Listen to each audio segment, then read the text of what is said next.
All right, let's look at another example. This is MAT 221, section 2.2. We're in our second video. Here's an example. Let's see if we can guess the limit from the numerical values of this function. Here's a function that we studied in pre-calculus. It is remember, it's a rational function because we have a linear over a quadratic. So a polynomial divided by a polynomial is called a rational function. We want to take the limit as x approaches 1. Now, if we just put 1 in here and did a substitution, we'd get 1 minus 1 over 1 squared, which is 1, minus 1. So we would get 0 over 0, which is actually undefined, but it's even more than undefined. It is actually indeterminate. It's a new thing that we'll learn in calculus as we move forward, which we'll talk about a little bit later in the course. So notice it's not defined at x equals 1. Matter of fact, if we looked at this on a graph and we put this in on our calculator or into Mathematica, there would be possibly either a vertical asymptote or a hole in the function at x equals 1. Remember, it doesn't matter what the function, if the function is defined or not when we consider the concept of a limit, however. All we have to consider is values closer and closer to 1, but not equal to 1.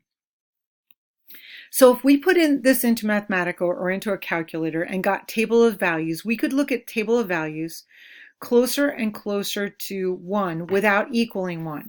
So notice I picked values less than 1. This is on the left side of 1, 0.5, 0.9, 0.9999. Notice I'm getting closer and closer to 1, but never equaling 1. And what do I notice about the output of the function? The output of the function is getting closer and closer to a half or 0.5. Then I do the same thing on the other side. I could make values of the function closer and closer to 1 without equaling 1 from the right-hand side. So 1.5, 1.1, 1.01, and so forth, closer and closer to 1 without ever reaching 1.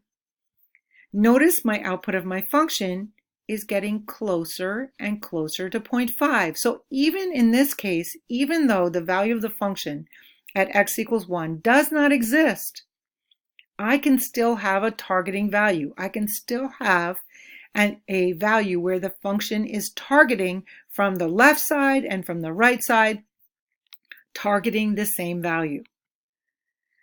So on the basis of these values of this table, we can make a guess that the limit as x approaches 1 of this rational function is equal to about 0.5.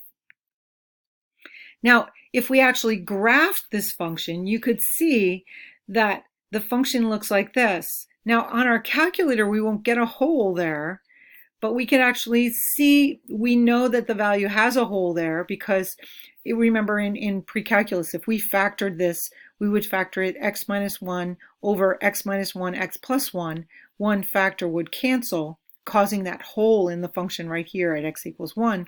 But notice the targeting value as x approaches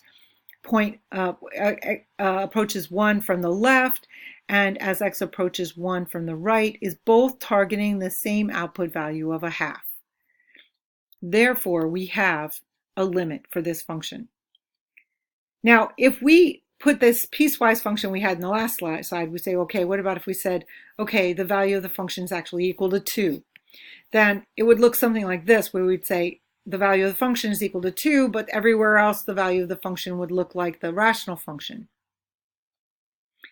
Now notice it doesn't matter here that we've defined it up here at x equals 2 because we still have a same targeting value here as we come in from the left and the right.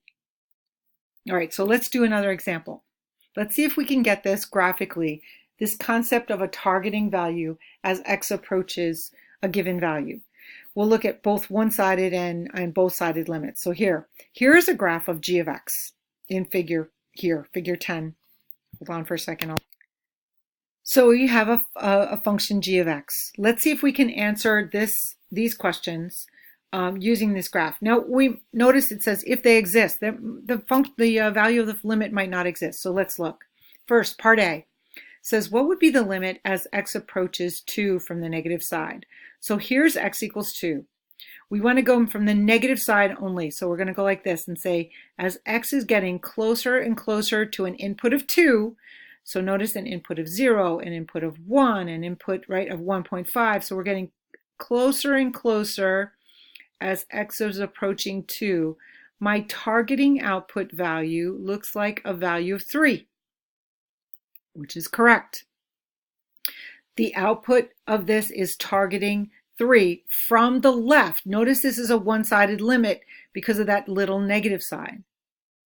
Now, what about part B? What is the limit of this function as x approaches 2 from the positive side?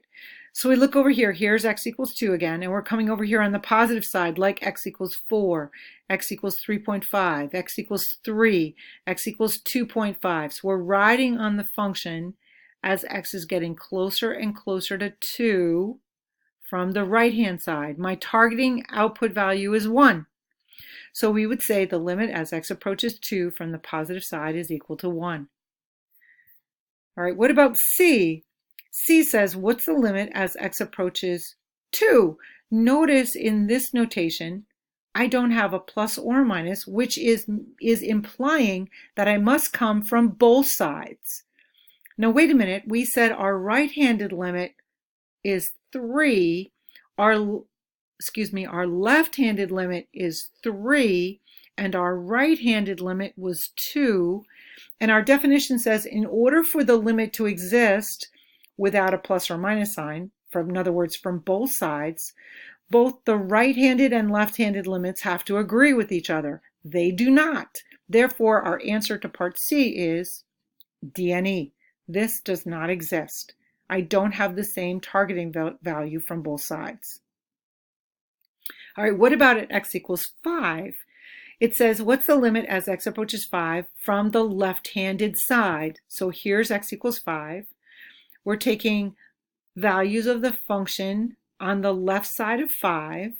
So we're riding along the function as x approaches 5, but we don't have to get to 5. We're going to say, okay, what's my targeting output? My targeting output is 2. So the limit as x approaches 5 from the negative side is equal to 2. What would be the limit as x approaches 5 from the positive side? This is a right-handed limit. So we go over here from the 6, 5.5, 5.2. So we're riding on the function as x is approaching 5, but not reaching 5 from the left side. What's my targeting value? My targeting value is still an output of 1. So the answer to E is equal to 1. How about F? What's the limit as x approaches 5 with no plus or minus, which means it has to be both sides? Well, in this case, my left-handed limit and my right-handed limit agreed with each other. Therefore, the two-sided limit is my targeting value from the left was 1. Was 2. My targeting value from the right was equal to 2. Those values agree with each other. Therefore, the limit as x approaches 2 is equal to 2. I said that wrong. The limit as x approaches 5 from both sides is equal to 2. So my left-handed limit was equal to 2. My right-handed limit was equal to 2. Not sure if I said that right earlier. My right-handed limit was equal to 2. And therefore, my limit from both sides is also equal to 2. Notice in this case, if I said to you, what is g of 2? G of 2 has no solid dot, so g of 2 does not exist. What about if I asked you, what is g of 5? Well, g of 5 is the output value that is solid, so g of 5 in this case is equal to, looks a little bit higher than 1, maybe 1.25 or so. So remember, the value of the function and the value of the limit do not have to equal each other. We're simply targeting the output value we're looking for. All right, so go on to WebAssign and look at section 2.2. There are some more reading and exercises that I'd like you to do. So there are 2 WebAssigns due for section 2.2.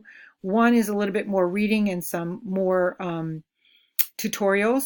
And then there's a second section that's just doing some problems. Good luck.